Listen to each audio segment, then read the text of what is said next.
చేతికున్నటువంటి 2 rings, ఒక diamond ring, ఇంకోటి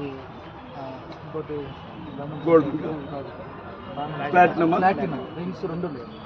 చూడండి, గొప్ప విషయం. చేతికున్న డైమండ్ రింగ్ ఏమైంది, ప్లాటినం రింగ్ ఏమైంది? ఇంకో గొప్ప విషయం చెప్తా మీతో. చనిపోయిన మనిషి అలా పడిపోయి ఉన్నాడు. కళ్ళకి పెట్టిన కళ్ళజోడు మాత్రం జాగ్రత్తగా తీసి పక్కన పెట్టుంది, ఫోల్డ్ చేసి పక్కన పెట్టుంది. ఎవడు పెట్టాడు? మూతికి పెట్టుకున్న మాస్క్ జాగ్రత్తగా పక్కన పెట్టారు. ఎవడు పెట్టాడు? ఈ ఎంత అనుమానాస్పదం అంటే బ్రదర్, పోయింది పాస్టరేగా. ఆవు అయితే ఆ లెక్క వేరుండేది. ఒకవేళ ఆవు చచ్చిపోయి ఉంటే ఆ కథ వేరుండేది. పాస్టర్ కదా, అది పెద్ద విషయం. ఆ పాస్టర్ చచ్చిపోవడం. నెక్స్ట్ అజయ్ బాబు అని అనౌన్స్ చేస్తున్నారు స్వామి అని చెప్పినా ఒక్కడ పట్టించుకోవట్లే. బీజేపీ అఫీషియల్ పేజీల్లో నెక్స్ట్ అజయ్ బాబు అని నా గురించి రాస్తా ఉన్నారు. ఇవాళ నన్ను చంపుతానంటా ఉన్నారు.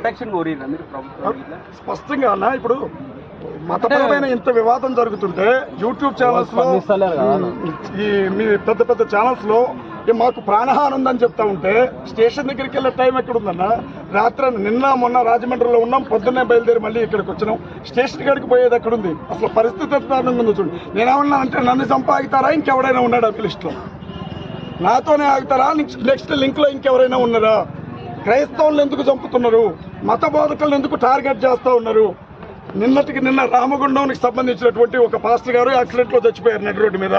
ఇవి యాక్సిడెంట్లు అయితే కత్తి మహేష్ కి యాక్సిడెంట్ ఎందుకు జరిగింది? గౌరీ లంకేష్ గారికి యాక్సిడెంటే ఎందుకు జరిగింది? ప్రవీణ్ పగడాల గారికి యాక్సిడెంట్ ఎందుకు జరిగింది?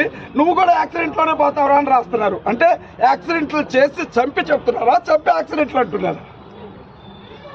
ఇప్పుడు ఆయనే చక్కగా ఉంటే నాకు బాధ ఎందుకని, ప్రభుత్వాలు తిన్నకుంటే మన రేవంత్ రెడ్డి గారు హ్యాండిల్ చేయాలి ఈ కేసు. అసలు నేను అడిగాను అక్కడ, మా తెలంగాణ ముఖ్యమంత్రి అయ్యున్నా, మా తెలంగాణ పోలీసులు అయ్యున్నా దుమ్ము దులిపొదులు పెట్టేవారని చెప్పొచ్చాం మేము ఆంధ్రాలో. మరి మన వాళ్ళు ఏం చేస్తారన్నది కూడా ఈ విషయం చూడాలా.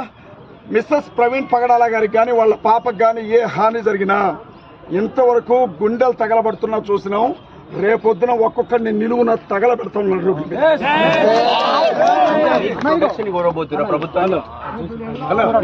నేను చెప్తా ఉన్నా అన్నా, నాకు హాని ఉంది అన్న విషయం నేను చెప్తున్నా. నిజంగా నాలాంటి ఒక సగటు పాస్టర్ కూడా ప్రొటెక్షన్ ఇచ్చే అంత గొప్ప మనసు మీకుంటే ఇవ్వండి నాకు ప్రొటెక్షన్. లేదంటారా? ఒక్క నిమిషం. లేదంటారా? నాకేం జరిగినా దానికి రాష్ట్ర ప్రభుత్వమే బాధ్యత వహించాల్సి ఉంటుంది. నాకే కాదు, ఏ పాస్టర్ ఇంకొక పాస్టర్ అనుమానాస్పదంగా చచ్చిపోయినా దానికి కేవలం ప్రజాప్రతినిధులు మాత్రమే బాధ్యత వహించాల్సి ఉంటుంది.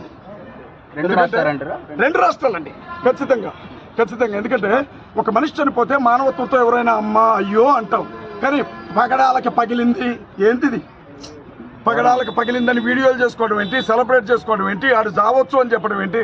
అన్నమేగా తినేది, తేడకాదిగా తినేది, అన్నమేగా తినేది. అంత దారుణం అండి. చిన్న పిల్లలు అండి ఇక్కడ ఏడుస్తున్నారు తండ్రి లేదు అని. ఆడవాళ్ళు కూడా ఇవాళ హిందుత్వంలో ఆడవాళ్ళు కూడా వీడియోలు పెట్టి ఎంజాయ్ చేస్తున్నారు అతను పగడాలకు పగిలింది అని. ఇది ఎక్కడ దారుణం అండి? రేవంత్ రెడ్డి గారు ఈ విషయంలో ఖచ్చితంగా ఇనిషియేషన్ తీసుకోవాలి. తెలంగాణ పోలీసులకి ఆ దమ్ముంది, మన వాళ్ళు ఖచ్చితంగా ఈ విషయంలో ఇన్వాల్వ్ కావాలి. కాకపోతే దీన్ని నీరు గారుస్తారు. మరొక హత్య జరిగిందా, పదవుల్లో కూర్చోవడం కాదు, గాజులు వేసుకొని రోడ్ల మీద తిరగండి ప్రజాప్రతినిధులు. అంతే.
పెట్టండి.